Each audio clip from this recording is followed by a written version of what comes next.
उनका सवाल था वो भी एड्रेस कर लेते हैं। एक्सप्लोर सॉल्यूशंस लिमिटेड पे पूछ रहे थे, 4 शेयर से 1230 की खरीद है इनकी और 1000 के अभी लेवल पर कारोबार कर रहा है, लगभग 2% की गिरावट के साथ। इस पे क्या रणनीति फिलहाल मानस जी ये अपनाएं?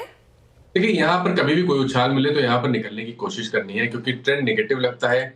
करेक्शन थोड़ा और डीप हो सकता है, क्योंकि रैली भी बढ़ी थी मेरे ख्याल से ₹150 से ₹1800 तक की रैली थी, तो करेक्शन भी डीप हो सकता है। शायद हमें ₹800 तक का भाव भी आने वाले समय में देखने को मिल सकता है। तो उछाल मिले तो यहाँ पर निकलने की कोशिश करनी है। कभी भी 1100 इससे लेकर 1200 की रेंज दिखे तो वहां पर निकलने की कोशिश करिए और फ्रेश खरीदारी ₹1300 के ऊपर ही करिए। ओके, तो ये थी 2 स्टॉक्स के ऊपर राय बता दिया है कि किस तरीके से इस टाइम पे कामकाज करना चाहिए, और एक्सप्लियो के अंदर तो इस टाइम पे एग्जिट की सलाह है सीधा सीधा। चलिए आगे बढ़ते हैं और वेस्ट बंगाल से साहा जी हमारे साथ जुड़े हैं। साहा जी नमस्कार।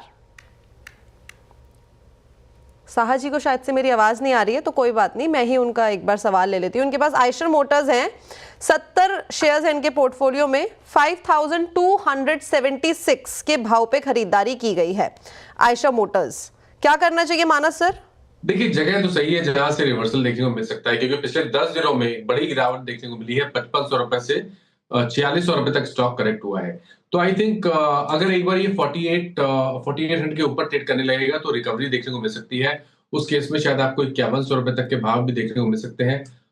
देखिए, अब आज का लो बहुत इंपॉर्टेंट है। अगर वो लो ब्रेक होगा तो फिर से वीकनेस बढ़ेगी और उस केस में शायद आपको 4450 तक के भाव भी स्टॉक दिखा सकता है। थोड़ा वेट करिए और एक स्टॉप लॉस लगा लीजिए आज के लो का। तो 4600 के स्टॉप लॉस से होल्ड करेंगे। अगर 4800 के ऊपर निकलेगा तो उम्मीद करेंगे कि ₹5100 तक की रैली स्टॉक दिखा दे। आज का लो बेहद इंपॉर्टेंट, 4600 का स्टॉप लॉस मेंटेन करें और 4800 के ऊपर निकलता है तो फिर एक अच्छा खासा मोमेंटम इस पर्टिकुलर काउंटर में देखने को मिल सकता है। तो फिलहाल होल्ड की राय है आयशर मोटर्स पे। चलिए अब अगले कॉलर की तरफ मुड़ते हैं, ये भी हमारे साथ कोलकाता से जुड़ रहे हैं। पप्पू जी गुड मॉर्निंग, आपका सवाल। मैंने टैक्स रेल लिया था ₹214 में, वो 251 शेयर है। ठीक है, तो लॉन्ग टर्म के लिहाज से रख रहे हैं कि उसे एग्जिट कर लूं? लॉन्ग टर्म के लिहाज से आप होल्ड करना चाह रहे हैं या फिर शॉर्ट टर्म का नजरिया आपका? 1.5-2 साल के लिए।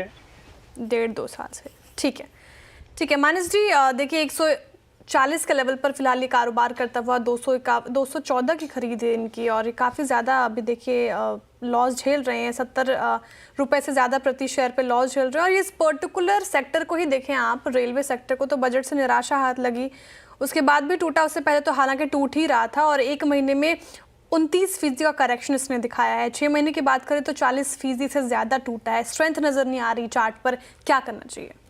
देखिए, लॉन्ग टर्म चार्ट पे जब स्टॉक को एनालाइज कर रहे हैं तो वहां पर एक बहुत ही इंपॉर्टेंट सपोर्ट दिख रहा है। वो प्राइस सपोर्ट भी है और एक 200 वीक मूविंग एवरेज भी है। तो 125 और 120 इस रेंज में सपोर्ट दिखता है।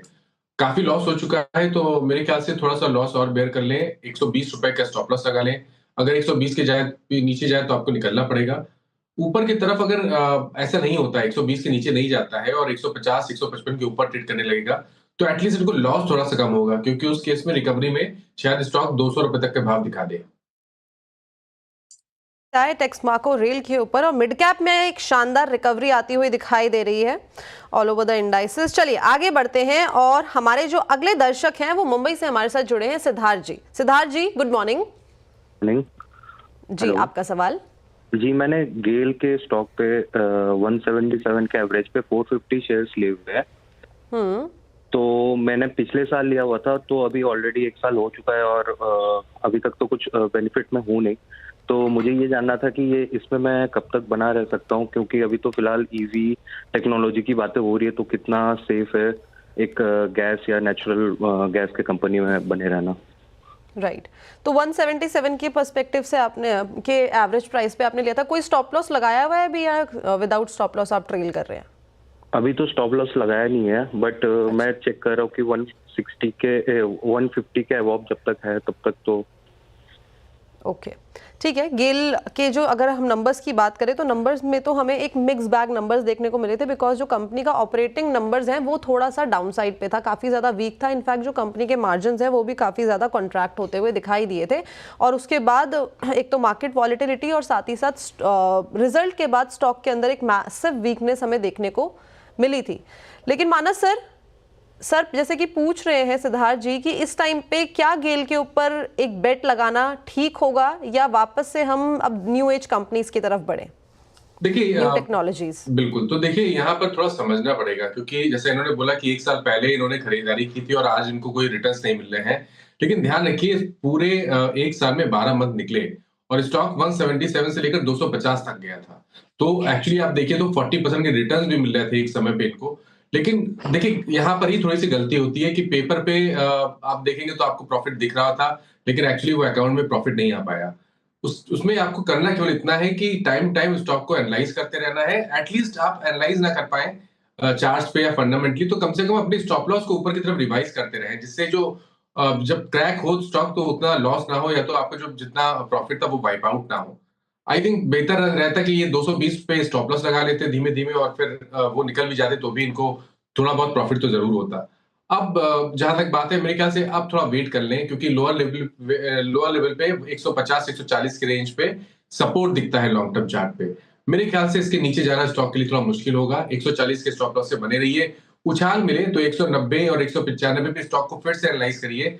अगर उसके ऊपर निकलेगा तो फिर तो आपको वापस आपके प्राइस देखने को मिल जाएंगे। जो आप इनको प्रॉफिट है वो देखने को मिल जाएगा, 220 230 की रेंज देखने को मिल जाएगी। तो वेट करिए और 140 रुपए का स्टॉप लॉस लगाइए।